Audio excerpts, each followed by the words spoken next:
Hello guys, আজ আমি তোমাদের সঙ্গে একটা নতুন ব্লগ শেয়ার করব। এতদিন তো অনেক ব্লগ দেখেছো আমার, তা আজ ভাবলাম তোমাদেরকে একটু অন্যরকম ব্লগ দেখানো যায়। আজ আমি সেজে নিয়েছি মালতী মাসি, কারণ আজ আছে কাজ অনেক। তাই চলো একে একে কাজগুলো সেরে ফেলি। আর আজ যেহেতু আছে ছুটি, তাই ভাবলাম সমস্ত কাজগুলো আজকেই করে নেবো। আর আজ যেহেতু আমার রান্নার দায়িত্বও পড়েনি, তাই বান্ধবী রান্না করবে আর আমি বাকি কাজগুলো ঘরে করে নেব। আমরা এই ভাড়া বাড়িতে 4টা বান্ধবী থাকি, আর মাসের 4টা রবিবার 4জনের মধ্যে ভাগ হয়ে গিয়েছে, কারণ 4টা রবিবারই এক একজন মিলে কাজ করে নিই।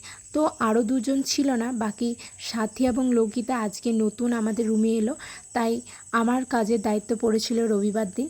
তো ওরা এখন খাওয়া দাওয়া করবে, সব কিছু গুটিয়ে স্নান করে নিয়েছে। আজকে রান্না করেছে প্রিয়াঙ্কা, সেটা হচ্ছে ভাত, পটল ভাজা, মসুর ডাল আর ডিমের কারি। মায়ের মতো খাবার বেড়ে আমাদেরকে খেতে দিচ্ছে, আর খাবারগুলো খুবই সুন্দর ছিল। তো চলো এখন আমরা খাওয়া দাওয়াটা করে নিই, তারপর আমরা বিকালের দিকে 4 বান্ধবী মিলে একটু ঘুরতে বেরোবো, বাজারের দিকে যাব।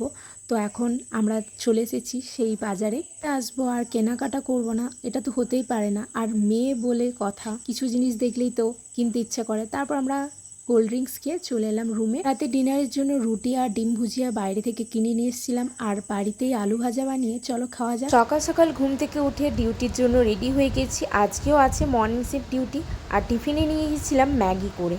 তো খাওয়া দাওয়া করে নেওয়ার পর ডিউটি শেষ করে বেরোতে বেরোতে আমাদের হয়ে গিয়েছিলো অনেকটাই দেরি। তাই ভাবলাম আজকে রান্না বান্না তো হবে না, ডিউটি থেকে ফিরে খাবারটাও খেতে হবে, মানে দুপুরের লাঞ্চটাও। আর যেহেতু আমাদের রান্না হয়নি, তাই আজকে আমরা হসপিটালের ক্যান্টিন থেকেই খাবার কিনে নিয়েছি। বাইরে পড়ছিল প্রচণ্ড বৃষ্টি, রুমে গিয়ে খাওয়া দাওয়া করে নিলাম। ভাত, ডিমের কারি ছিল, তরকারি, ডাল।